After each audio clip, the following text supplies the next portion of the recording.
الحمد لله نحمده ونستعينه ونستغفره ونؤمن به ونتوكل عليه ونعوذ بالله من شرور أنفسنا ومن سيئات أعمالنا من يهده الله فلا مضل له ومن يضلل فلا هادي له وأشهد أن لا إله إلا الله وحده لا شريك له وأشهد أن محمدا عبده ورسوله صلى الله عليه وعلى آله وأصحابه وبارك وسلم تسليما كثيرا أما بعد أعوذ بالله من الشيطان الرجيم بسم الله الرحمن الرحيم إنه لقول فصل وما هو بالهزل وقال الله تبارك وتعالى ومن أعرض عن ذكري فإن له معيشة ضنكا ونحشره يوم القيامة أعمى وقال الله تبارك وتعالى يا أيها الذين آمنوا توبوا إلى الله توبة نصوحا وقال الله تبارك وتعالى ألم يأن للذين آمنوا أن تخشع قلوبهم لذكر الله وما نزل من الحق صدق الله العظيم اللهم صل على محمد وعلى آل محمد وبارك وسلم رب اشرح لي صدري ويسر لي أمري واحلل عقدة من لساني يفقهوا قولي واجعل لي وزيرا من أهلي آمين يا رب العالمين۔ ماہ رمضان کا آخری عشرہ ہے اور اس میں نبی مکرم صلی اللہ علیہ وسلم خصوصی اہتمام فرماتے تھے، پوری رات بیدار رہتے تھے، عبادت میں لگے رہتے تھے، گھر والوں کو بھی بیدار رکھتے تھے اور خوب محنت فرماتے تھے اللہ کے پیغمبر علیہ السلام آخری عشرے میں۔ اللہ تعالی ہمیں بھی توفیق دے، یہ کچھ ایام و کچھ راتیں ہیں، اللہ تعالی ہمیں ان کی قدر کرنے کی توفیق عطا فرمائے۔ پھر انہی راتوں میں طاق راتیں ہیں جن میں ہمیں قدر کی رات کو تلاش کرنا ہے۔ شب قدر لیلۃ القدر 1000 مہینوں سے افضل ہے، اللہ تعالیٰ وہ ہم سب کو عطا فرما دے۔ پھر اسی آخری عشرے میں جہاں اللہ تعالیٰ نے قدر کی رات میں قرآن عطا فرمایا تھا، وہیں 27ویں شب میں نصف شب میں قیام پاکستان کا اعلان ہوا تھا۔ یہ اللہ تعالیٰ کی مشیت اور اس میں اللہ تعالیٰ کی طرف سے گویا کہ ہمارے لیے اشارے۔ یہ الگ بات ہے کہ ہم نے نالائقی اور ناہنجاری کا ثبوت پیش کیا، اللہ سے کیے گئے وعدوں کو ہم نے فراموش کیا، اللہ کے دین کو ہم نے ترجیح نہیں دی اور دنیا اکثر و بیشتر ہماری ترجیحات میں ترجیح اول ہو گئی، تو آج ہم ذلت کا رسوائی کا شکار ہیں۔ دنیا میں ہماری قومی سطح پر کوئی عام طور پر حیثیت نہیں ہے۔ اللہ تعالیٰ نے طرح طرح سے ہمیں نوازا۔ فَبِأَيِّ آلَاءِ رَبِّكُمَا تُكَذِّبَانِ، اس کی کوئی ایک عملی تفسیر ہے، یہ تصویر ہے جو پاکستان میں ہمیں دکھائی دیتی ہے، مادی نعمتوں کے اعتبار سے بھی، روحانی نعمتوں کے اعتبار سے بھی، مگر 75 برس سے اوپر کا معاملہ ہو گیا، پون صدی کا معاملہ ہو گیا، ہم نے اللہ سے وعدے جو کیے تھے پورے نہیں کیے۔ تو ضرورت اس بات کی کہ جہاں اس آخری عشرے میں اعتکاف بھی ہے، تراویح بھی ہے، نمازیں بھی ہیں، نوافل بھی ہیں، دعا بھی ہے، استغفار بھی ہے، اجتماعات بھی ہیں، سب کچھ ہے، وہیں اس بات پر بھی توجہ ہو کہ وہ پاکستان کہ جو اللہ نے شب قدر اس کی اس رات میں 27 شب میں ہمیں عطا فرمایا تھا، اس کو ہم واپس حاصل کر سکیں۔ وہ پاکستان جو اللہ کے نام پر حاصل کیا گیا تھا اس کو واقعتاً حاصل کر سکیں اور اس کی طرف ہماری پیش رفت کا معاملہ ہو سکے۔ گو کہ یہ گفتگو زیادہ مناسب تو ہے کہ 27 شب میں کی جائے، وہاں بھی انشاءاللہ جہاں جہاں موقع ملے گا کر لیں گے، لیکن بہرحال جمعے کا معاملہ ہے، ایک بڑا اجتماع ہوا کرتا ہے، اگلا جمعہ اللہ کی مشیت میں ہوگا، میسر آئے گا، نہیں تو نہیں میسر آئے گا، اللہ تعالیٰ عطا فرمائے۔ اس لیے معلوم ہوتا ہے، محسوس ہوتا ہے کہ یعنی ضروری محسوس ہوتا ہے کہ آج اس کے حوالے سے ہم کلام کریں۔ میں کچھ آیات کریمہ آپ کے سامنے رکھتا ہوں قرآن حکیم سے، اس میں میرے اور آپ کے لیے تذکیر بھی ہے، یاد دہانی بھی ہے، توجہ کا معاملہ بھی ہے، ہمارے انفرادی امور و معاملات کے لیے بھی اور ہمارے اجتماعی معاملات کے لیے بھی۔ اجتماعی معاملات سے مراد پاکستان اور اہل پاکستان ہیں۔ تو کچھ آیات کریمہ ہیں، ان کا ترجمہ مختصر تشریح کے ساتھ انشاءاللہ آپ کے سامنے رکھیں گے، اور پھر جو بھی اس وقت حالات ہم پر مسلط ہیں ان کا ذکر کر کے رجوع اللہ کی بات آخر میں کریں گے انشاءاللہ۔ قرآن حکیم ہمیں بتاتا ہے سورہ روم کی آیت نمبر 41 میں ظہر الفساد فی البر والبحر بما کسبت ایدی الناس لیذیقہم بعض الذی عملوا لعلہم یرجعون۔ یہ خشکی و تری میں فساد مچ گیا ہے، تباہی آ چکی ہے۔ اللہ کا کلام ہمیں پچھلی قوموں کے حالات کو بیان کرتا ہے اور ان قوموں کی تباہی کی میٹا فزیکل کازز کا بھی قرآن ذکر کرتا ہے۔ شعیب علیہ السلام کی قوم نے ناپ تول میں کمی کی، لوط علیہ السلام کی قوم نے ہم جنس پرستی کے گندے طرز عمل کو اختیار کیا، فرعون اور آل فرعون نے بنی اسرائیل کو غلام بنا کر ظلم و ستم کیا، یہ بگاڑ تھا ان کا، یہ کرتوت تھے ان کے، یہ جرائم تھے ان کے۔ ہود علیہ السلام کی قوم ہے، صالح علیہ السلام کی قوم ہے، نوح علیہ السلام کی قوم ہے، شرک میں مبتلا تھے، پیغمبروں کی شان میں گستاخی انہوں نے کی، یہ ان کے کرتوت و جرائم تھے۔ اللہ کہتے ہیں ان کو ہم نے غرق بھی کیا، اللہ کہتے ہیں ان پر ہم نے پتھر برسائے، اللہ کہتے ہیں ان پر ہم نے شعلے برسائے، اللہ کہتے ہیں ان کو ہم نے دھسا دیا، اللہ کہتے ہیں ان کو ہم نے غرق کر ڈالا۔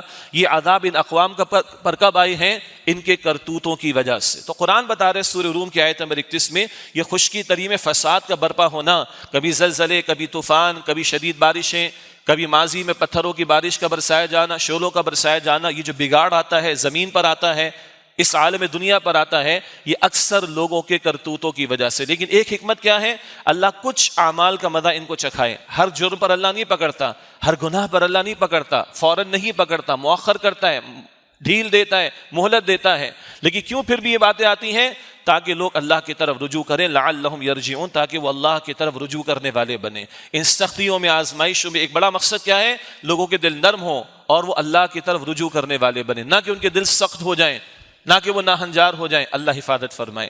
اسی طرح کی بات آتی ہے قرآن پاک میں سورۃ السجدہ کی آیت نمبر 21 میں، اللہ تعالیٰ فرما رہا ہے وَلَنُذِيقَنَّهُم مِّنَ الْعَذَابِ الْأَدْنَىٰ دُونَ الْعَذَابِ الْأَكْبَرِ لَعَلَّهُمْ يَرْجِعُونَ، اور بڑے عذاب کے آنے سے پہلے چھوٹے چھوٹے عذابوں میں ان کو مبتلا کریں گے۔ بڑا عذاب وہ بھی ہوتا ہے جب قوم مٹا دی جاتی ہے، جیسے پچھلی قوموں کے واقعات ہمارے علم میں، اور سب سے بڑا عذاب تو آخرت کا معاملہ ہے، لیکن چھوٹے چھوٹے بھی آتے ہیں۔ وَلَنُذِيقَنَّهُم مِّنَ الْعَذَابِ الْأَدْنَىٰ دُونَ الْعَذَابِ الْأَكْبَرِ لَعَلَّهُمْ يَرْجِعُونَ، اور بڑے عذاب کے آنے سے پہلے چھوٹے چھوٹے عذاب ان پر مسلط کریں گے۔ مقصد کیا ہے؟ لعلہم یرجعون، تاکہ لوگ اللہ کی طرف رجوع کریں۔ یہ ہے جو ان آیات کا حاصل۔ کئی مقامات پر یہ انداز آتا ہے، سختیاں آتی ہیں، تکالیف آتی ہیں، مصائب آتے ہیں، پریشانیاں آتی ہیں، اللہ ہلاتا ہے، اللہ جھنجھوڑتا ہے لوگوں کو۔ مقصد کیا ہے؟ لوگ اللہ کی طرف رجوع کرنے والے بنیں۔ اسی طرح قرآن کریم بتاتا ہے عذابوں کی مختلف اقسام بھی ہیں۔ سورہ انعام آیت نمبر 65 میں اللہ تعالیٰ نے 3 قسم کے عذابوں کا ذکر فرمایا۔ ارشاد ہوا قُلْ هُوَ الْقَادِرُ عَلَىٰ أَن يَبْعَثَ عَلَيْكُمْ عَذَابًا مِّن فَوْقِكُمْ أَوْ مِن تَحْتِ أَرْجُلِكُمْ۔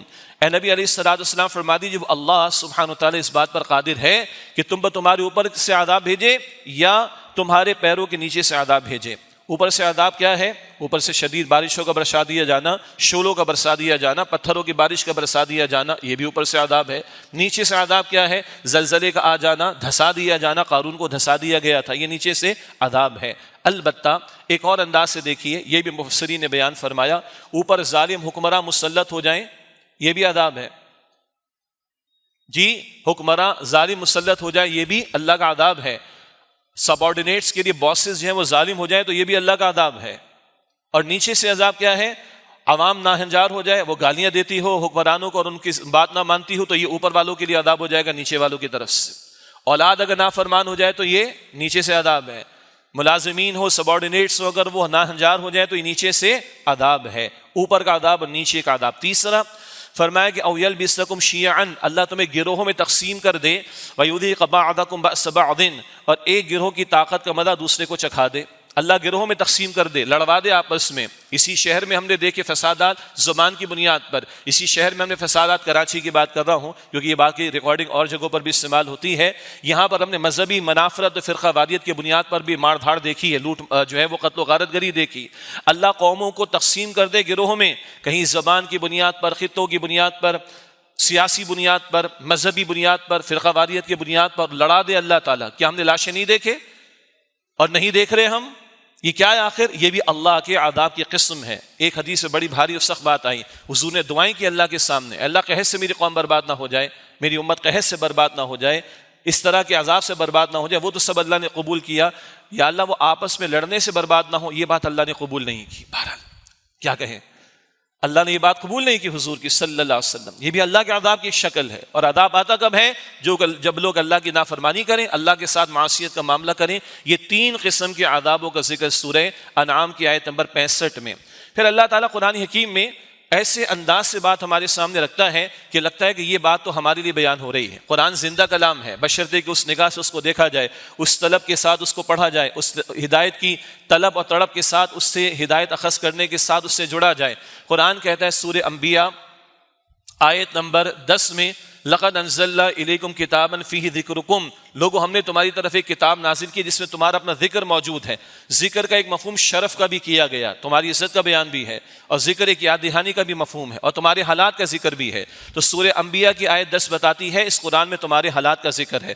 رسول اللہ علیہ السلام نے فرمایا، جامع ترمذی کی حدیث ہے، فی نبأ ما قبلکم وخبر ما بعدکم، اس قرآن میں تم سے پچھلے لوگوں کے حالات کا ذکر ہے اور تمہارے بعد والوں کی خبریں ہیں۔ خدا کی قسم یہ قرآن زندہ کلام ہے، بس وہ نگاہ چاہیے کہ میں اور آپ محسوس کریں کہ میرے لیے، ہم اور آپ محسوس کریں کراچی والوں کے لیے، ہم اور آپ محسوس کریں پاکستان والوں کے لیے، ہم اور آپ محسوس کریں محمد مصطفیٰ کی امت کے لیے۔ آج کے لیے رہنمائی اس میں موجود ہے۔ اللہ وہ طلب و طلب مجھے اور آپ کو عطا فرمائے۔ قرآن کا مقام ہے سورہ انفال۔ اللہ سبحانہ و تعالیٰ نے صحابہ کرام پر فضل فرمایا۔ مکہ مکرمہ سے ہجرت ہوئی تو اللہ نے مدینہ شریف میں ٹھکانہ دیا، اللہ نے رزق بھی عطا فرمایا۔ مقصد کیا تھا؟ اللہ کا شکر ادا کریں، اور اللہ نے متنبع کیا تھا کہ اللہ کے ساتھ، اس کے رسول کے ساتھ خیانت نہ کرنا۔ تو صحابہ کرام نے تو پورے تقاضے پورے کیے۔ البتہ اس مقام کو جب ہم پڑھتے ہیں سورہ انفال آیت نمبر 26، 27، 28، تو ہمیں قیام پاکستان کے واقعات بھی سامنے اب رحمۃ اللہ علیہ تفصیلاً اس پر خطاب انہوں نے فرمایا، اب رحمۃ اللہ علیہ تفصیلاً اس پر خطاب انہوں نے فرمایا کہ یہ حالات تو مکے والوں کے بیان ہو رہے ہیں۔ جب صحابہ نے ہجرت کی مکہ مکرمہ سے مدینہ شریف کی طرف، پہلے وہ یثرب تھا، مدینۃ النبی بنا، مگر اگر ہم غور کریں تو پاکستان کے قیام کے حالات اس مقام پر بیان ہو رہے ہیں۔ فرمایا وَاذْكُرُوا إِذْ أَنْتُمْ قَلِيلٌ مُسْتَضْعَفُونَ فِي الْأَرْضِ، یاد کرو تم زمین میں جب تم قلیل تھے تعداد میں، مستضعفون فی الارض، تمہیں زمین میں کمزور کر دیا گیا تھا، تعداد کم تھی مکہ مکرمہ میں۔ تخافون ان یتخطفکم الناس، تمہیں اندیشہ تھا کہ لوگ تمہیں اچک لے جائیں گے، مٹا دیں گے۔ فآواکم وایدکم بنصرہ ورزقکم من الطیبات، بس اللہ نے تمہیں ٹھکانہ عطا فرمایا اور اپنی نصرت سے اللہ نے تمہیں تائید عطا فرمائی، مدد عطا فرمائی، اور پاکیزہ چیزوں میں سے اللہ نے تمہیں رزق عطا فرمایا۔ مقصد کیا تھا؟ لعلکم تشکرون، تاکہ تم شکر ادا کرو۔ صحابہ کو ٹھکانہ ملا، اہل ایمان کو تمکن ملا، اور انہیں شریعت پر عمل کیا، اس کے نفاذ کی جد و جہد کی۔ اللہ کے حکم سے بدر بھی سجا، احد بھی سجا، احزاب بھی سجا، فتح مکہ کا موقع بھی آیا، دین تو غالب ہوا، وہ تو ثابت قدم رہے اس میں۔ ہم اپنے حالات پر اگر غور کریں، قیام پاکستان کا موقع، انگریز کی تو غلامی تھی اور ہندوؤں کی اکثریت تھی۔ انگریز چلا بھی جاتا تو ہندوؤں کی اکثریت سے ہم پریشان رہتے۔ آج کوئی جا کر پوچھے نا آزادی کی قدر جو مسلمانوں پر بیت رہی ہے ہندوستان میں، وہ بھی ہمارے بھائی ہیں۔ اللہ تعالیٰ ان کی حفاظت فرمائے، اللہ ان پر رحم فرمائے، اور اللہ وہ وقت عطا فرمائے کہ ہم نظام خلافت قائم کر کے ان کی داد رسی کے لیے آگے بڑھ سکیں۔ یہ بات آگے آخر میں آ جائے گی انشاءاللہ تعالیٰ۔ لیکن اس وقت کیا صورتحال ہے؟ اس وقت صورتحال یہ کہ اللہ تعالیٰ نے نجات تو دے دی تھی ہمیں، ہندوؤں کی اکثریت بھی تھی، اس کا بھی اندیشہ تھا، انگریز کی غلامی تھی، دونوں سے اللہ نے نجات دی۔ چھپڑ پھاڑ کر اللہ تعالیٰ نے پاکستان خطہ زمین عطا کیا۔ کیوں دیا تھا؟ لعلکم تشکرون، شکر ادا کرو۔ اللہ نے نعمت دی، شکر ادا کرو۔ اللہ کا نام لے کر، کلمے کا نام لے کر تم نے اللہ کا دین، اللہ کا ملک مانگا، اللہ سے ملک مانگا، تو کلمے کا نفاذ کرتے نا، کلمے کے احکامات پر عمل کرتے، شریعت کے نفاذ کی جد و جہد کا معاملہ کرتے۔ لعلکم تشکرون، تاکہ شکر ادا کرو۔ اگلی آیت تو لگتی ہے ہی ہمارے لیے، صحابہ تو عظمت والے تھے، اللہ کے رسول کی پکار پر لبیک کا، گھر بار کو بھی چھوڑا، جانے تک اللہ کی راہ میں پیش کر دی۔ اگلی آیت تو لگتا ہے ہمارے لیے، یا ایھا الذین آمنوا لا تخونوا اللہ ورسول، اے ایمان والو اللہ اور اس کے رسول کے ساتھ خیانت نہ کرنا، وتخونوا اماناتکم، اور آپس میں ایک دوسرے کے ساتھ معاملات میں خیانت نہ کرنا، وانتم تعلمون، جبکہ تم جانتے بھی ہو، تمہیں پتہ ہے کہ خیانت کسے کہتے ہیں، تمہیں پتہ ہے کہ کرپشن کسے کہتے ہیں، تمہیں پتہ ہے کہ وعدہ خلافی کسے کہتے ہیں، تمہیں پتہ ہے کہ جھوٹ کسے کہتے ہیں، تمہیں پتہ ہے کہ اللہ کو ناراض کرنا کسے کہتے ہیں، تمہیں پتہ ہے کہ دنیا پرستی کسے کہتے ہیں، معلوم ہے ہمیں۔ اس کا کوئی سبق دینے کی اور کوئی واز کرنے کی ضرورت نہیں۔ واٹ از کرپشن، خیانت کسے کہتے ہیں، جھوٹ کسے کہتے ہیں، ملاوٹ کسے کہتے ہیں، رشوت کسے کہتے ہیں، جائیدادوں پر قبضہ کرنا کسے کہتے ہیں، قوم کو بیچنا کسے کہتے ہیں، 10% کمائی اڑا لینا کسے کہا جاتا ہے، کمیشن اڑا لینا کسے کہا جاتا ہے، ہم سب کو معلوم ہے۔ دیکھیے اللہ تعالیٰ اس طرح انداز سے رکھ رہا ہے قرآن، لگ رہا ہے ہمارے لیے، اللہ کے ساتھ خیانت نہ کرنا، رسول کے ساتھ خیانت نہ کرنا، آپس کے معاملات میں خیانت نہ کرنا، جبکہ تم جانتے ہو کیوں خیانت کرتے ہیں۔ وَاعْلَمُوا، اللہ کے کلام کی سیکوینس دے کے خدا کی قسم، اللہ اکبر، وَاعْلَمُوا أَنَّمَا أَمْوَالُكُمْ وَأَوْلَادُكُمْ فِتْنَةٌ، جان لو تمہارے مال اور تمہاری اولاد فتنہ، آزمائش ہے۔ کہیں ان کی محبت میں ڈوب کر اللہ کو ناراض نہ کرنا، ان کی محبت میں ڈوب کر آخرت کو تم اپنے برباد نہ کر لینا، ان کی محبت میں ڈوب کر اللہ کے ساتھ غداری اور بے وفائی کا معاملہ نہ کرنا۔ تمہارے مال، تمہاری اولاد آزمائش کا ذریعہ ہے۔ وَأَنَّ اللَّهَ عِندَهُ أَجْرٌ عَظِيمٌ، اور بے شک اللہ تعالیٰ کے پاس اجر عظیم ہے۔ تفصیل کا موقع نہیں، صرف یاد دہانی کے طور پر، تذکیر کے طور پر یہ آیات میں آپ کے سامنے رکھ رہا ہوں۔ یہ سورہ انفال آیت نمبر 26، 27، 28 میں اس وقت صحابہ کرام کا تذکرہ تھا رضی اللہ تعالی عنہم اجمعین، وہ تو سچے پکے تھے۔ اس کے ذیل میں اگر ہم سمجھے تو ہمارے واقعات کا تذکرہ، ہم نے کتنی خیانت کی ہم سب کو معلوم ہے۔ آگے پھر اللہ تعالیٰ سورہ توبہ میں آیت نمبر 75، 76، 77 میں نفاق کا ذکر کرتا ہے، اور اس کو بھی ہمارے استاد ڈاکٹر اسرار صاحب رحمۃ اللہ علیہ نے تفصیلاً بیان کیا اہل پاکستان کے کرتوتوں کے تناظر میں۔ پہلے سنیے کیا ہوا۔ مدینہ شریف ہے، اللہ کی طرف سے رحمتیں آئی ہیں اور ٹھکانہ بھی لوگوں کو ملا، اور مدینہ میں رہنے والے، وہاں کے آباد رہنے والے لوگوں کو بھی اللہ تعالیٰ نے مالا مال کیا۔ اللہ فرما رہا ہے سورہ توبہ کی آیت 75، 76، 77، وَمِنْهُمْ مَنْ عَاهَدَ اللَّهَ، اور ان میں سے کوئی ہے کہ جس نے اللہ سے وعدہ کیا، لَإِنْ آتَانَا مِنْ فَضْلِهِ، اے اللہ تو اپنے فضل میں سے ہمیں عطا فرما دے، لَنَصَّدَّقَنَّ وَلَنَكُونَنَّ مِنَ الصَّالِحِينَ، ہم ضرور صدقہ کریں گے، ضرور نیک لوگوں میں سے ہو جائیں گے۔ مفسرین نے بعض حضرات کا ذکر بھی کیا کہ اللہ بس ہمارے حالات اچھے ہو جائیں، حضور دعا کریں مال مل جائے، حضور دعا کریں مال مل جائے، ہم اللہ کی راہ میں خوب خرچ کریں گے، نیک ہو جائیں گے۔ فَلَمَّا آتَاهُم مِّن فَضْلِهِ بَخِلُوا بِهِ وَتَوَلَّوْا وَهُمْ مُعْرِضُونَ، بس جب اللہ نے انہیں اپنے فضل میں سے عطا فرمایا تو انہوں نے کنجوسی کی اور وہ پھر گئے اس حال میں کہ وہ اعراض کر رہے تھے۔ پھر گئے کس بات سے؟ وعدے سے پھر گئے، اللہ سے کمٹمنٹ کس سے پھر گئے؟ اللہ کے ساتھ جو کمٹمنٹ ہونی کی تھی، اس کے ساتھ جو ڈیڈیکیشن ہونی چاہیے تھی، جو اللہ کی کمٹمنٹ کے ساتھ جڑنا چاہیے تھا، پھر گئے اس سے۔ فَعَاقَبَهُمْ نِفَاقًا فِي قُلُوبِهِمْ إِلَى يَوْمِ يَلْقَوْنَهُ، بس اللہ نے بطور سزا ان کے دلوں میں قیامت تک کے لیے نفاق ڈال دیا۔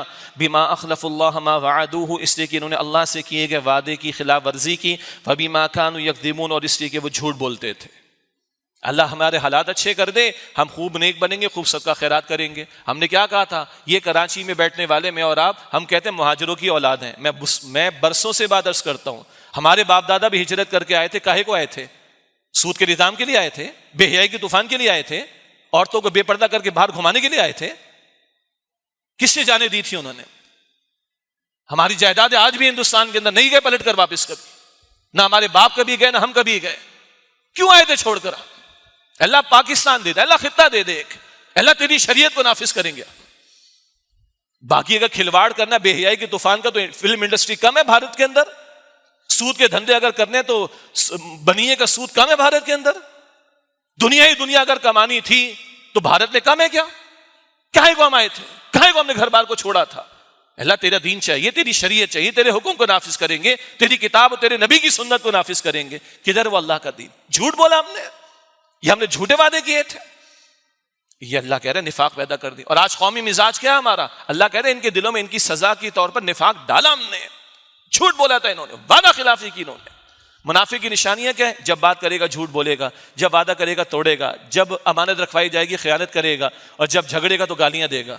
4 ہے مسلم شریف کے اندر یہ صفات منافق کی، اور حضور نے فرمایا کہ جس میں 4 وہ پکا منافق ہے۔ آج ہمارا قومی مزاج یہ ہے کہ نہیں؟ جھوٹ، وعدہ خلافی، خیانت، کرپشن، 2 نمبری، لوٹ مار، گنتے چلے جائی۔ قومی مزاج۔ لاکھ روپے کی ڈنڈی مارنے والے کو ارب کی ڈنڈی مارنے والا برا لگ رہا ہے، اس لیے برا لگ رہا ہے کہ لاکھ والے کو لاکھ کا موقع ملا ہے۔ بھائی ارب کا موقع ملے تو ارب کی بھی مارنے کو تیار ہو جائے گا۔ اللہ حفاظت فرمائے ہماری، الا ماشاء اللہ۔ یہ اللہ تعالیٰ نے بتایا کہ تم نے جھوٹے وعدے کیے، یہ وعدہ خلاف ورزی کی، تمہارے دلوں میں ہم نے نفاق پیدا کر دیا۔ یہ ہماری تصویریں، کڑوی باتیں مجھے معلوم ہے، لیکن کڑواہٹ میں تاثیر ہوتی، دل نرم ہوتے ماہ رمضان میں۔ اللہ کرے کہ اللہ کا قرآن ہمارے دلوں پر اثر کرے، جو کہ شاید کمی نظر آ رہی ہے۔ یہ تو ہلا دیتے پہاڑوں کو۔ لو انزلنا هذا القرآن على جبل لرأيته خاشعا متصدعا من خشیۃ اللہ۔ اللہ کہتے اس قرآن کو کسی پہاڑ پر نازل کرتے، وہ اللہ کی خشیت سے دب جاتا، پھٹ جاتا۔ اور آج قرآن کی ختم پہ ختم ہو رہے ہیں، کہیں 56 ہو گئے، کہیں اتنے ہو گئے، ویڈیو بن گئی، یہ ہو گیا، وہ ہو گیا، سب کچھ ہو گیا۔ ارے امت میں تبدیلی کیا آ رہی ہے؟ کردار کدھر کھڑا ہے؟ شعبان میں کدھر تھے؟ شوال میں کدھر ہوں گے؟ چاند رات کو ہمارا عالم کیا ہوگا؟ معاملات ہمارے صبر رہے کہ نہیں صبر رہے؟ تقویٰ پیدا ہو رہے کہ نہیں ہو رہا؟ حلال کو چھوڑ رہے ہیں روزے میں، تو حرام کو چھوڑیں گے کہ نہیں چھوڑیں گے؟ نہیں چھوڑے تو یہ تو سزائیں ہمارے اوپر جو مسلط ہے۔ اچھا، ہماری جھوٹ کی وجہ سے، ہماری وعدہ خلافی کی وجہ سے۔ اللہ تعالیٰ ہمارے دلوں کو نرم فرمائے. آخری آیت جو میں نے کوٹ کرنی ہے وہ سختی ہے دلوں کی جس میں ذکر آتا ہے. اللہ دلوں کی سختی سے بچائے ہمیں. یہ بڑی شدید سزا ہوتی ہے اللہ کی طرف سے. اللہ ہلا رہا ہے ہمیں, جھنجھوڑ رہا ہے اللہ تعالیٰ ہمیں, مگر بے حسی ہے کہ ختم ہو کر نہیں دے رہی, بڑھتی چلی جا رہی ہماری. اللہ ہمارے حال پر رحم فرمائے. اللہ فرماتا ہے بستیوں کی مثال اللہ تعالیٰ دیتا ہے. ڈاکٹر اسرار صاحب رحمۃ اللہ علیہ بانی تنظیم نے, استاد محترم نے کبھی کراچی کے حالات پر اس آیت کو پیش کیا. یہ عموم کا معاملہ بھی ہو سکتا ہے. اللہ فرماتا ہے سورہ نحل آیت نمبر 112 میں وَضَرَبَ اللَّهُ مَثَلًا قَرْيَةً كَانَتْ آمِنَةً مُطْمَئِنَّةً, اور اللہ نے ایک بستی کی مثال بیان فرمائی, وہ بہت امن کے ساتھ تھی, مطمئن تھی. یَأْتِیہا رِزْقُهَا رَغَدًا مِنْ كُلِّ مَکَان, اس کا رزق اس کے پاس ہر طرف سے چلا آتا تھا. فَكَفَرَتْ بِأَنْعُمِ اللَّهِ, بستی والوں نے اللہ کی نعمتوں کی ناشکری کی. فَأَذَاقَهَا اللَّهُ لِبَاسَ الْجُوعِ وَالْخَوْفِ بِمَا كَانُوا يَصْنَعُونَ, اللہ تعالیٰ نے بھوک اور خوف کا لباس ان کے کرتوتوں کی وجہ سے ان پر مسلط کر دیا. اس شہر کے کرفیو کے واقعات یاد ہوں گے, جو 18-20 سال کے ان کو تو یاد نہیں ہوگا, اس سے پہلے کی بات کر رہا ہوں میں. جن کی عمر 18-20 سال کی ان کو تو سنی سنائی بات لگے گی, لیکن 40-50 سال کی ان کو تو یاد ہے نا. منی پاکستان اس شہر کراچی کو کہا جاتا ہے. کیا کچھ اللہ نے نعمتیں نہیں دی, اب بھی دی اللہ تعالیٰ نے, کوئی شک نہیں اس کے اندر. لیکن ہم پر بھوک بھی مسلط ہوئی, ہم پر خوف بھی مسلط تھا اور ہے. اور اگر آپ پاکستان کی بات کر لیں, اللہ نے کیسی کیسی نعمتیں عطا فرمائی, کیا کچھ اللہ نے ظاہری, باطنی, مادی, روحانی نعمتیں عطا فرمائی. مگر حال ہمارا ہے کہ ہم زرعی ملک ہیں بنیادی طور پر, اور کبھی ہمارے لیے اسٹیک کا معاملہ آ جاتا ہے, پریشانی کا معاملہ آ جاتا ہے, گندم نہیں ہوتی ہمارے پاس, چینی کے اسکینڈل ہمارے کھڑے ہو جاتے ہیں. اللہ اکبر, یہ کیا ہے آخر؟ خوف اللہ تعالیٰ طاری کر دیتا ہے. کس کس طرح کی اس قوم نے بیچاری نے قربانیاں جھیلی ہیں, لاشیں اٹھائے. اللہ اکبر, یہ کیا ہے؟ تم نے ناشکری کی اللہ کی. سب سے بڑی ناشکری کیا ہے؟ اللہ نے تمہیں قرآن کے نام پر پاکستان دیا, اللہ نے تمہیں اسلام کے نام پر پاکستان دیا, اور تم نے قرآن کو فراموش کیا ہے, پس سے پوچھ ڈالا ہے. دین تمہاری ترجیحات میں نہیں, یہ ناشکری ہے. تو اللہ خوف مسلط کرتا ہے, بھوک مسلط کرتا ہے عذاب کے طور پر, تاکہ ہم رجوع کریں اللہ تعالیٰ کی طرف. اور سنیے معیشت کا مسئلہ, قرآن فرماتا ہے سورہ طٰہٰ آیت نمبر 124 میں وَمَنْ أَعْرَضَ عَنْ ذِكْرِي فَإِنَّ لَهُ مَعِيشَةً ضَنْكًا, جو میرے ذکر سے مراد قرآن ہے. پہلے وہی کا ذکر ہے اس سے پچھلی آیات میں. جو میرے ذکر سے قرآن سے منہ مڑے گا اس کی معیشت تنگ ہوگی. وَنَحْشُرُهُ يَوْمَ الْقِيَامَةِ أَعْمَىٰ, اور ایسے لوگوں کو اللہ فرماتے ہیں اندھا بنا کر قیامت کے دن کھڑا کروں گا. قَالَ رَبِّ لِمَ حَشَرْتَنِي أَعْمَىٰ وَقَدْ كُنتُ بَصِيرًا, کہے گا اللہ تو نے مجھے اندھا بنا کر کھڑا کیوں کر دیا, میں تو خوب دیکھنے والا تھا. قَالَ كَذَٰلِكَ أَتَتْكَ آيَاتُنَا فَنَسِيتَهَا وَكَذَٰلِكَ الْيَوْمَ تُنسَىٰ, اسی طرح تو نے میری آیات کو بھلایا تھا نا, میں تجھے فراموش کر دوں گا, آج تمہارے لیے میری رحمت میں سے کچھ نہیں. دنیا میں قرآن فراموش کرو, معیشت تنگ ہوگی. لوگ کہتے ہیں کہ یہ امریکہ اور یہ یورپ والے تو قرآن کو نہیں مانتے, ان کے ساتھ معاملہ کیا ہے؟ تو بھائی کسی نے فرعون جتنی دولت چاہیے تو فرعون بن جائے نا, نمرود بن جائے, حامان بن جائے, شداد بن جائے, قارون بن جائے, ابو لہب بن جائے, ابو جہل بن جائے, لے دنیا چاہیے تو اللہ نے ان کو بھی دی تھی. ہم ماننے والے ہیں. اپنی امت پر قیاس اقوام مغرب سے نہ کر, خاص ہے ترکیب میں قوم رسول ہاشمی صلی اللہ علیہ وسلم. ہمارا معاملہ مختلف ہے. ہم اللہ کو مانتے تو اللہ کی مانیں گے تو معاملہ سنوریں گے. ہم اللہ کے رسول کو مانتے, رسول اللہ کی مانیں گے تو حالات سنوریں گے. ہم قرآن کو مانتے, ہم قرآن کی مانیں گے تو حالات سنوریں گے. ورنہ کافروں کو اللہ نے خوب دولت دے رکھی تھی, دے رکھی ہے, بن جائے کوئی کافر, جائے لے لے, پھر برباد کر دی آخرت کو. مسلمان ہونے کے دعوے دار ہو, اللہ کو ماننے کے دعوے دار ہو, امتی ہونے کے دعوے دار ہو, قرآن کو ماننے کے دعوے دار ہو, تو قرآن کی مانو گے تو حالات ٹھیک ہوں گے. قرآن فراموش کرو گے, سود کے دھندے جاری رکھو گے, کرپشن جاری رکھو گے, جوا جاری رکھو گے, سٹا جاری رکھو گے, شریعت نافذ نہیں کرو گے, قرآن فراموش کرو گے, تو ہاؤ کم, کیسے اللہ کی رحمتوں کا نزول ہوگا؟ زندگی معیشت تنگ قرآن چھوڑنے والوں, قرآن کو جو ہے فراموش کرنے والوں. اور قرآن تو زندگی موت کا معاملہ میرے اور آپ کے لیے. ہم نے قرآن کے نام پر ملک حاصل کیا تھا. قائد اعظم سے پوچھا کانسٹیٹیوشن کیا ہوگا, قرآن ہمارا کانسٹیٹیوشن ہوگا.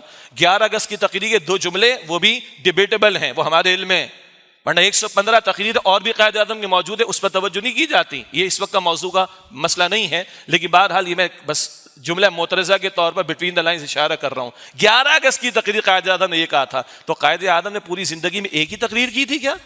اور اس کے بھی چند جملے ڈیبیٹیبل ہیں, اس کے بھی چند جملے جو ہیں وہ ڈیبیٹیبل ہیں, اس اعتبار سے ذہن میں رکھیے گا. لیکن 115 مقامات پر ان کی تقاریر اور ان کے خطابات کو بھی ذرا کوئی دیکھ لیں. اس میں ان سے کہا گیا کہ آپ کا کانسٹیٹیوشن کیا ہوگا؟ کہا قرآن ہمارا کانسٹیٹیوشن ہوگا. یہ قائد اعظم کے الفاظ موجود ہیں. اب سنیے قرآن کیا کہتا ہے. سورہ طارق کی آیت نمبر 13 اور 14 ہے آخری پارے میں, انہ لقول فصل وما هو بالهزل, بے شک یہ قرآن فیصلہ کن کلام ہے اور معاذ اللہ کوئی بیکار شے نہیں ہے. یہ قرآن اللہ تعالیٰ کا ڈیسائسو ورڈ ہے, فیصلہ کن ہے. ہمارے محاورے میں کہیں گے زندگی موت کا معاملہ ہے ہمارے لیے. وما ہوا بالہزل، کوئی پرپس لیس شے نہیں، کوئی بیکار شے نہیں ہے کہ تمہارے پاس وقت نہ ہو تم اس کو نظر انداز کر دو اور تم چھوڑے رکھو کچھ نہیں ہوگا. ارے بہت کچھ ہو جائے گا. رسول اللہ نے فرمایا علیہ السلام ان اللہ یرفع بہذا الکتاب اقواما ویدع بہ آخرین، بے شک اللہ اس قرآن کی بدولت قوموں کو عروج دے گا اور اس کو ترک کر دینے کی وجہ سے قوموں کو ذلیل اور رسوا کر دے گا. اللہ اکبر. اقبال نے اسی کی ترجمانی کی تھی، وہ زمانے میں معزز سے مسلمان ہو کر اور تم خوار ہوئے تارک قرآن ہو کر. قرآن ترجیحات میں نہیں ہے نا. کوئی آپ کو سیاست دانوں کی گرمی نظر آتی ہے قرآن کے نفاذ کے بارے میں؟ کیا حکمراں، کیا اپوزیشن، اور کیا سول والے اور کیا ملٹری والے، سب کے سب شریعت ان کی ترجیحات میں نہیں.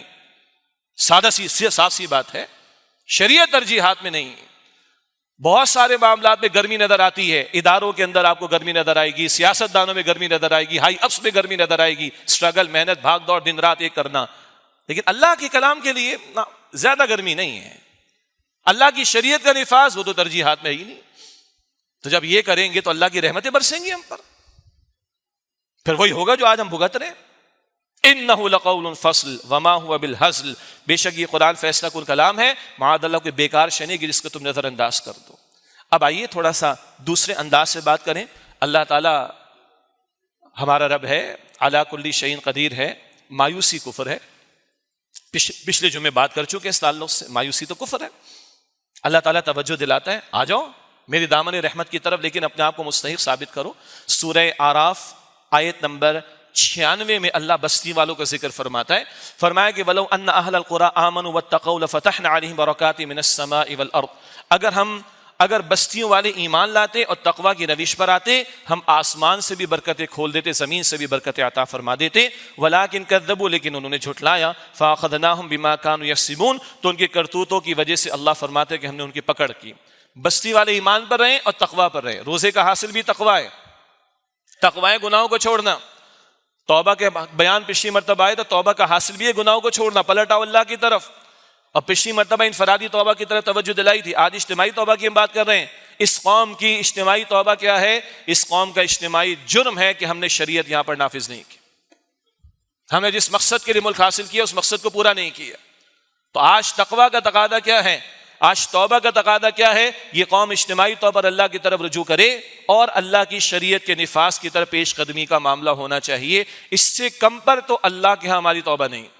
اس سے کم پر اللہ کی رحمت متوجہ نہیں ہوں گی. یہ جو ہمارا تصور ہے نا، تاخراتوں میں کچھ محنت کر لی اور 27 شب میں بڑی رو دھو کر دعا کر لی. اب تو دعائیں بھی کمرشلائزڈ ہو گئی ہیں. معاف کیجئے گا، میڈیا پر وہ باقاعدہ اسپانسرشپس ہوتی ہیں، اس کے پیچھے دعائیں کمرشلائزڈ ہو گئی ہیں.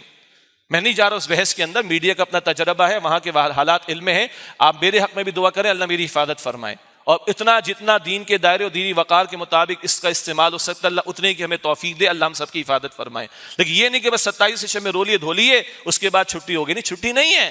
مرتے دم تک چھٹی نہیں ہے بھائی. وَاعْبُدْ رَبَّكَ حَتَّىٰ يَأْتِيَكَ الْيَقِينُ، مرتے دم تک اپنے رب کی عبادت کیے چلے جاؤ، کیے چلے جاؤ، کیے چلے جاؤ. اللہ کا یہ ہم سے تقاضا ہے. لیکن یہ آیت بتا رہی ہے اگر بستیوں والے ایمان پر آئیں اور تقویٰ کی روش اختیار کریں. یہ قرآن کا پڑھنا پڑھانا، یہ تنظیم اسلامی کے زیر اہتمام، یہ قرآن اکیڈمیز کے زیر اہتمام، یہ انجمن خدام القرآن کے زیر، یہ کس لیے ہے؟ یہ قرآن ہمارے ایمان کی بڑھوتری کا ذریعہ ہے. سورہ انفال آیت نمبر 2، اذا تلیت علیہم آیاتہ زادتہم ایمانا، جب جب ان کے سامنے اللہ کی آیات کی تلاوت ہوتی ہے ان کے ایمان میں اضافہ ہوتا ہے. چند ساعت، چند راتیں باقی ہیں. جن حضرات و خواتین کو اگر اب تک موقع نہیں ملا یہ دورہ ترجمہ قرآن کی محافل پورے پاکستان بھر میں، خلاصہ مضامین قرآن کی محافل، یہ قرآن سے جڑنے کی دعوت، جن کو موقع نہیں ملا خدا رے چند راتیں باقی سے استفادہ کیجئے. یہ راتیں ہیں قرآن کے ساتھ گزارنے کی. تو ایمان اگر ہو اور تقویٰ اگر ہو، رات میں ایمان کی بڑھوتری قرآن سے، دن میں تقویٰ روزے کے ذریعے، اس کا حاصل کیا نکلے؟ گناہوں سے بچنے والے ہو جاؤ. اور میں نے عرض کیا ہمارا سب سے بڑا اجتماعی گناہ کیا ہے؟ شریعت کا نفاذ. جس نام پر ہم نے ملک کو لیا، ہم نے وہ شریعت نافذ نہیں کی. اس کی طرف پیش قدمی جب تک نہیں کریں گے ہماری توبہ نہیں ہے اللہ کے ہاں. اجتماعی توبہ کے لیے کام ہمیں کرنا پڑے گا. اور جب یہ کریں تو اللہ تعالیٰ ہمارے مسائل کو حل کرے گا. ہم پریشان ہیں 22-23 کروڑ کی مشکلات کے لیے، اللہ پوری کائنات کو چلا رہا ہے. اللہ کے لیے تو کوئی ایشو نہیں. ناسا والے دنگ ہے، جتنا کائنات کو ایکسپلور کریں وہ اور اس میں ایکسپینشن اس میں ہوتی چلی جا رہی ہے. اور اس پوری ایکسپینڈڈ کیا پوری یونیورس کو چلانے والا کون ہے؟ اللہ سبحانہ و تعالیٰ. اس کے خزانوں میں کوئی کمی نہیں. لیکن آؤ تو صحیح اس کی طرف، رجوع تو کرو اس کی طرف. اور رجوع کا مطلب پکی سچی توبہ جس پر ہم کلام کر رہے ہیں، یہ کریں تو اللہ تعالیٰ بشارت دیتا ہے ہمیں سورہ مائدہ آیت نمبر 66 میں. فرمایا وَلَوْ أَنَّهُمْ أَقَامُوا التَّوْرَاةَ وَالْإِنْجِيلَ لَأَكَلُوا مِنْ فَوْقِهِمْ وَمِنْ تَحْتِ أَرْجُلِهِمْ. اگر یہ تورات اور انجیل یعنی ان کے احکام کو نافذ کرتے، اپنے اوپر سے بھی کھاتے، اپنے نیچے سے بھی کھاتے. آج تورات ویلڈ کتاب نہیں ہے، آج انجیل ویلڈ کتاب نہیں، آج تو قرآن ویلڈ کتاب ہے. اگر اس قرآن کے احکام کا نفاذ ہوگا، اللہ اوپر سے بھی رحمت دے گا، نیچے سے بھی دے گا. مگر ڈر ہے نا امریکہ ناراض ہو جائے گا.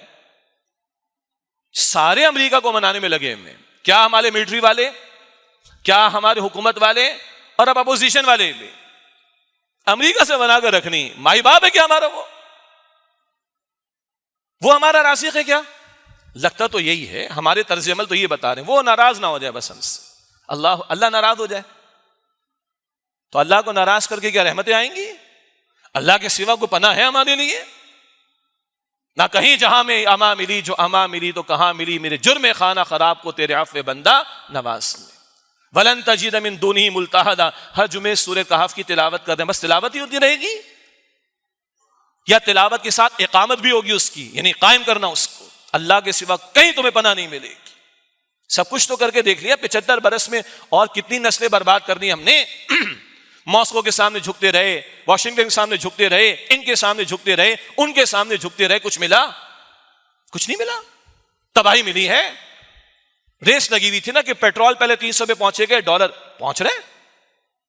اللہ اکبر. کیا ملا آخر میں؟ تو وہ ایک سجدہ جسے تو گرا سمجھتا ہے، 1000 سجدوں سے دیتا ہے آدمی کو نجات. ایک دفعہ آ تو جاؤ اللہ کی طرف. مگر آنے کا مطلب صرف توبہ کرنا اور رونا دھونا نہیں ہے، اجتماعی طور پر آنا اللہ کی طرف. لگے یہ قوم اللہ کی طرف پلٹی ہے، لگے کہ یہ قوم اللہ کے ساتھ مخلص ہونا چاہتی ہیں، اس کے بغیر گزارا نہیں ہے. ورنہ یہ سر پھٹاول چلتا رہے گا.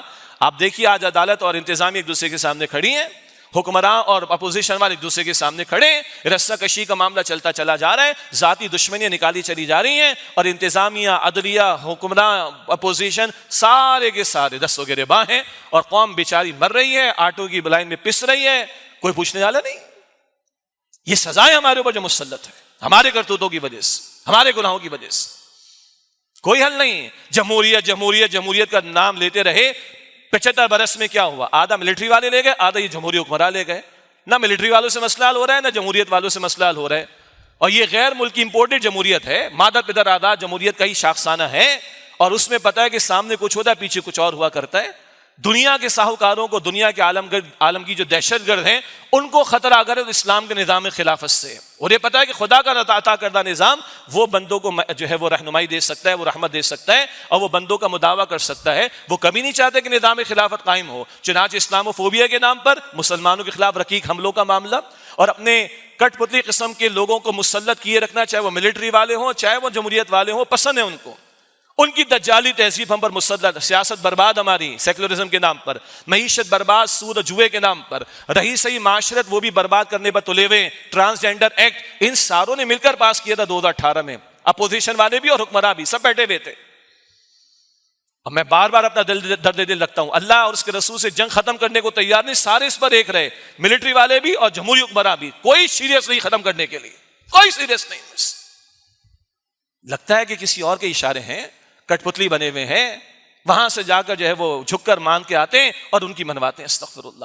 ہمارا حل نظام خلافت کے قیام میں، اور پاکستان اس مقصد کے لیے نے لیا تھا. قائد اعظم کے ریکارڈ پر الفاظ موجود ہیں، بالکل آخری ایام کے الفاظ ریکارڈ پر موجود ہیں، جب انہوں نے اپنے ذاتی مالش ڈاکٹر ریاض علی شاہ کے سامنے کہا، میرا یہ ایمان ہے کہ پاکستان محمد رسول اللہ علیہ السلام کا روحانی فیضان ہے. مجھے بڑا اطمینان ہے کہ اللہ نے مملکت ہمیں عطا فرما دی. اب ہمارا فرض ہے خلافت راشدہ سے اصول لیں اور عہد حاضر کی اسلامی فلاحی سیاست دنیا کے سامنے پیش کریں. یہ کلیئرٹی تھی، سمت متعین تھی پاکستان کیوں لیا تھا. قرارداد مقاصد آبجیکٹو ریزولوشن کلیئر تھی. علماء بھی 31 علماء نے، چوٹی کے 31 علماء نے 22 نکات اول ہمیں دے دیے تھے کہ یہاں پر جو ہے نفاذ اگر شریعت کا کرنا چاہ تو ان نکات کا خیال رکھ لو، ہمیں کوئی اعتراض نہیں. اس کے بعد ہم ڈیریل ہوئے ہیں، اس کے بعد تو ریورس گیئر لگے، اور آج حالت یہ کہ چن کر ایسے قوانین بنائے جا رہے ہیں جو واضح طور پر شریعت اسلامی کے بالکل خلاف. آج ہم یہاں پر کھڑے ہوئے ہیں، لیکن اللہ کہتا ہے تم نافذ کرو گے تورات اور انجیل کو تو اوپر سے بھی دیں گے نیچے سے بھی دیں گے۔ آج تورات اور انجیل ویلڈ کتاب نہیں، آج قرآن کریم ویلڈ کتاب ہے، اس کے احکام کا نفاذ ہو، اللہ آسمان سے بھی رحمتیں دے گا، اللہ زمین سے بھی برکتیں عطا فرمائے گا۔ اب اللہ کی پکار کیا ہے؟ سورہ تحریم کی آیت نمبر 8 میں ہم پڑھتے ہیں یا ایھا الذین آمنوا توبوا الی اللہ توبۃ نصوحا، اے ایمان والو اللہ کے حضور توبہ کرو سچی اور پکی توبہ، اس کی سوا کوئی ہمارا حل نہیں ہے، سب کچھ کر کے دیکھ چکے ہیں، اللہ کے دین کے ساتھ سودا کر لیا، اسلام کا سافٹ امیج پیش کر دیا، اپنے مجاہدین بھائیوں کو چن چن کر ظالموں کے حوالے کر دیا، افغانستان کے اوپر امریکہ کے انویژن کے اوپر ہم نے پورا ساتھ دیا، ہم نے اپنے طالبان افغانستان بھائیوں کے ساتھ ماضی میں غداریاں کی، ہم نے کتنے ایماندار بھائیوں کے ساتھ غداریوں کا معاملہ کیا، ہم نے بڑے جرم کیے، ہم نے حدود آرڈیننس کے نام پر حلیہ بگاڑا شریعت کے احکامات کا، ہم نے سود کے دھندوں کو جاری رکھا وغیرہ وغیرہ۔ اب پلٹ آؤ اللہ کی طرف، سب کچھ کر کے دیکھ لیا، غیروں کو راضی کر کے بھی کوشش کر لی، کچھ نہیں ملا ہمیں۔ وَلَمْ تَرْضَىٰ عَنْكَ الْيَهُودُ وَلَمْ نَصَارَىٰ حَتَّىٰ تَتَّبِعَ مِلَّتَهُمْ، قرآن کہتا ہے سورہ البقرہ آیت نمبر 120 میں، یہ یہود و نصارہ تم سے کبھی راضی نہیں ہوں گے جب تک کہ ان کی ملت کی پیروی نہ کرو۔ ملت کی پیروی کرنا مطلب کیا ہے؟ اللہ کو چھوڑو، اپنے رسول کو چھوڑو، جاؤ یہودی بنو، کافر بنو، نصرانی بنو، جو بنو، تب تو تم سے راضی ہوں گے، اس سے کم پر کبھی تم سے راضی نہیں ہوں گے۔ کچھ نہیں ملا بھائی، کچھ نہیں ملا۔ اللہ کہتا ہے توبوا الی اللہ توبۃ نصوحا، توبہ کرو اللہ کے حضور سچی اور پکی توبہ۔ اور اللہ ایک مثال پوری قوم کی ہمارے سامنے رکھتا ہے، سورہ یونس ہے آیت نمبر 98، سورہ یونس کی آیت نمبر 98 میں اللہ فرماتا ہے فَلَوْلَا كَانَتْ قَرْيَةٌ آمَنَتْ فَنَفَعَهَا إِيمَانُهَا إِلَّا قَوْمَ یونس، بس کیوں نہ کوئی بستی ایسی ہوتی کہ اس کا ایمان اس کو نفع دیتا سوائے یونس علیہ السلام کی قوم کے، باقی قوموں کا معاملہ عذاب دے کر ایمان لانا چاہتے، قبول نہیں۔ غرق ہوتا فرعون ایمان لا رہا تھا نا، سورہ یونس میں ذکر آتا ہے آیت 90 91 92 میں، اس کا ایمان معتبر نہیں۔ ایک واحد قوم جس نے آثار دیکھے ایمان لانا چاہا، اللہ نے اس کو اجازت دے دی، وہ یونس علیہ السلام کی قوم ہے۔ اس کی تفصیل اپنی جگہ پر، پیغمبر اللہ سبحانہ و تعالیٰ کے وعدے حکم سے پہلے اور قوم کی حالت کو دیکھ کر چلے گئے تھے کہ کہیں میں اس عذاب میں مبتلا نہ ہو جاؤں۔ بہرحال اللہ تعالیٰ نے پیچھے قوم کی اس ادا کو قبول کر لیا۔ قوم جب دیکھا اس نے کہ عذاب کے آثار آ گئے، پیغمبر بھی چلے گئے، ڈر گئی قوم، اور اپنے بوڑھوں کو، بچوں کو، عورتوں کو، جانوروں کو لے کر سارے کے سارے کھلے میدان میں آ کر کھڑے ہو کر اللہ کے سامنے گر گئے، رونے لگے۔ اللہ نے آئے ہوئے عذاب کو ان پر سے ٹال دیا۔ یہ واحد قوم ہے جس کا ذکر قرآن نے کیا، یہ سورہ یونس کی آیت نمبر 98 ہے۔ آج ہم اس کی تلاوت کر رہے ہیں، قیامت تک تلاوت کریں گے۔ اگر آج کوئی قوم اٹھ کر، ویسے تو امت ہیں کوئی شک نہیں، مگر آج لکیریں ہم نے کھینچ رکھی ہیں کیونکہ نظام خلافت نہیں ہے نا۔ بہرحال انتظامی یونٹ ہونا الگ شے ہے، لکیریں کھینچ دینا یہ مزاج اسلامی کے خلاف بات ہے۔ تو آج تو ایک قوم ہے بہرحال فی الحال، یہ باقی ساری امت کی فکر ہمیں کرنی، لیکن یہاں سے بات آگے بڑھے تو اس قوم کو اگر اپنے معاملات کو اللہ تعالیٰ سے چاہتی ہے کہ سدھار دیے جائیں تو اجتماعی توبہ کرنی ہوگی۔ اور اس کا یہ مطلب نہیں کہ بس میدان میں کسی نے توبہ کا اہتمام، یہ بھی تو نہیں ہوتا، یہ بھی کرنے کو ہم تیار نہیں، مگر میں اس کی بات نہیں کر رہا ہوں۔ وہ توبہ ہے رجوع الی الاسلام، اسلام کی طرف پلٹو، جس کے نام پر تم نے مملکت کو حاصل کیا تھا۔ یہ کریں گے، اللہ تعالیٰ عظیم ہے، اللہ تعالیٰ غفور ہے، اللہ تعالیٰ رحیم ہے، اللہ تعالیٰ رحمان ہے۔ وہ تو شرک کرنے والے کو بھی اگر سچی توبہ لائے تو معاف کر دیتا ہے، پچھلے جمعے میں بات آ چکی ہے۔ شرک کرنے والا سچی توبہ لے آئے، اللہ تعالیٰ معاف کر دے گا۔ قوم اللہ کے سامنے جھک جائے، اللہ کو حیا آتی ہے، سبحان اللہ، اللہ کے رسول فرماتے اللہ کو حیا آتی ہے، بندہ اللہ کے سامنے ہاتھ پھیلائے، اللہ کو حیا آتی ہے کہ خالی ہاتھ لوٹا دے۔ بندے مانگنے والے تو بنے، بندے رجوع کرنے والے تو بنے۔ اور یہ میری بھی توبہ ہے، یہ آپ کی بھی توبہ ہے، یہ عوام کی بھی توبہ ہے، یہ سیاستدانوں کی بھی توبہ ہے، یہ حکمرانوں کی بھی توبہ ہے، یہ ریاستی اداروں کی بھی توبہ ہے، چاہے وہ عدلیہ کے ادارے ہوں یا وہ تحفظ جو دفاع کے ادارے ہمارے وہ ہوں، کسے باشد، ہم سب کی توبہ ضروری۔ اور ہم سب کی اجتماعی توبہ کیا ہے؟ اللہ کے ساتھ جو ہم نے بے وفائی کی ہے، اللہ کے سامنے جو ہم نے غداری کی ہے، اللہ کے ساتھ کیے گئے وعدوں کو ہم نے خلاف ورزی کا نشانہ بنا ڈالا، جھوٹ ہم نے کہا یا جھوٹے وعدے کیے تھے یا وعدے خلاف ورزی ان کی ہم نے کی، ہمیں اس کا ازالہ کرنا پڑے گا، اس سے کم تر پر بات نہیں بنے گی۔ آخری آیت سورہ حدید آیت نمبر 16، اللہ تعالیٰ فرماتا ہے الم یأن للذین آمنوا ان تخشع قلوبہم لذکر اللہ وما نزل من الحق، کہ ایمان والوں کے لیے وقت نہیں آیا ان کے دل کانپ اٹھیں اللہ کے ذکر سے، اور جو اللہ سبحانہ و تعالیٰ نے حق میں سے نازل کیا قرآن، اس سے ان کے دل کانپ اٹھے۔ یہ قرآن جو پہاڑوں کو ہلا دینے والا کلام ہے، اس قرآن سے کیا اب بھی وقت نہیں آئے کہ ان کے دل کانپ اٹھے؟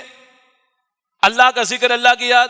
ولا یکونوا کالذین اوتوا الکتاب من قبل، اور یہ ان لوگوں کی طرح نہ ہو جائے جن کو اس سے پہلے کتاب دی گئی، اہل کتاب. فطال علیہم الامد، جن پر مدت طویل گزر گئی. فقست قلوبہم، پس ان کے دل سخت ہو گئے. اور سورہ البقرہ پڑھ لیں آیت 74. فہی کالحجارہ، وہ پتھروں کی طرح سخت. اور اشد قسوہ، اس سے بھی زیادہ سخت ہو گئے. دنیا پرستی میں حامل کتاب کے ماننے والی امت، پچھلے پہلے بنی اسرائیل، اب ہم ہیں. کتاب کو ماننے والی امت دنیا کو ترجیح دے تو اللہ دلوں کو سختی میں مبتلا کر دیتا. وہ دل سخت ایسے ہوتے ہیں کہ بے حسی کی انتہا آتی ہے، عبادت میں لذت نہیں آتی، اللہ کی طرف پلٹنے کا جی نہیں چاہتا. اللہ ہدایت پھر ان سے روک دیتا ہے. اللہ تعالیٰ اس دلوں کی سختی سے اور اس برے انجام سے کہ ختم اللہ علی قلوبہم والی بات، اللہ حفاظت فرمائے. اللہ ہمارے دلوں کو نرم فرمائے. اللہ ہلا رہا ہے، خدا کی قسم. زلزلے کے جھٹکے رمضان شریف میں بھی آئے مستقل، طوفان آتے رہے، سیلاب آتے رہے، سیلابی ریلے آتے رہے، بستیوں کی بستیاں مٹ چکی ہے، معاشی حالات دگرگوں ہیں، ہمارے لوٹ مار کا معاملہ چل رہا ہے. آخر کب تک یہ معاملہ رہے گا؟ اس کے سوا کوئی چارہ نہیں کہ دلوں میں نرمی ہو اور اللہ کی طرف پلٹنے والے ہوں. اللہ کہتا ہے فاذکرونی اذکرکم، مجھے یاد کرو میں تمہیں یاد کروں گا. ادعونی استجب لکم، تو مجھ سے مانگ میں تمہاری دعا قبول کروں گا. اذا اجیب دعوت الداعی اذا دعان، جب دعا کرنے والا مجھ سے دعا مانگتا ہے میں اس کی دعا کو قبول کرتا ہوں. لیکن فلیستجیبوا لی، چاہیے میرا حکم مانیں. اس کے سوا ہمارا کوئی حل نہیں ہے. اللہ تعالیٰ مجھے اور آپ کو، ہمارے گھرانوں کو، ہماری عوام کو، ہمارے حکمرانوں کو، ہمارے اپوزیشن کے لوگوں کو، تمام سیاستدانوں کو، ہمارے ریاستی اداروں کے سربراہوں کو اور ان کے اہلکاروں کو اور ان کے افراد کو، اس پوری قوم کو واقعتاً قوم یونس کی طرح اللہ سچی پکی توبہ کرنے کی توفیق عطا فرمائے. اللہ رحیم ہے، اللہ رحمان ہے، اللہ علی کل شیء قدیر ہے. اللہ کے لیے ہمیں معاف کرنا کوئی مشکل نہیں، اللہ کے لیے ہمارے حالات کو بدلنا کوئی مشکل نہیں. ہم بھی تو بدلنے کو تیار ہو نا، ہم بھی تو طلب و تڑپ پیدا کرے. یہ ہوگا تو اللہ تعالیٰ کی شان کریمی ہمارے ساتھ ہوگی انشاءاللہ تعالیٰ. ایک خوبصورت حدیث اس مزید توجہ کے لیے اور ترغیب کے لیے. اللہ فرماتے حدیث قدسی بخاری شریف میں، اللہ فرماتے میرا بندہ مجھے دل میں یاد کرے، میں بھی دل میں یاد کرتا ہوں. میرا بندہ کسی محفل میں یاد کرے، میں اس سے بہتر محفل فرشتوں میں یاد کرتا ہوں. میرا بندہ ایک بالشت میری طرف آئے، میں ایک ہاتھ بھر اس کی طرف آتا ہوں. وہ ایک ہاتھ بھر میری طرف آئے، میں دو ہاتھ بھر اس کی طرف آتا ہوں. وہ چل کر میری طرف آئے، اللہ فرماتے میں دوڑ کر اس کی طرف آتا ہوں. رب کی عطا میں کمی نہیں، ناہنجاری نالائقی ہماری ہے. اس پر اصلاح کرنا، سچی پکی توبہ کرنا، اجتماعی توبہ کرنا. اللہ ہمیں اس کی توفیق عطا فرمائے. وآخر دعوانا الحمدللہ رب العالمین.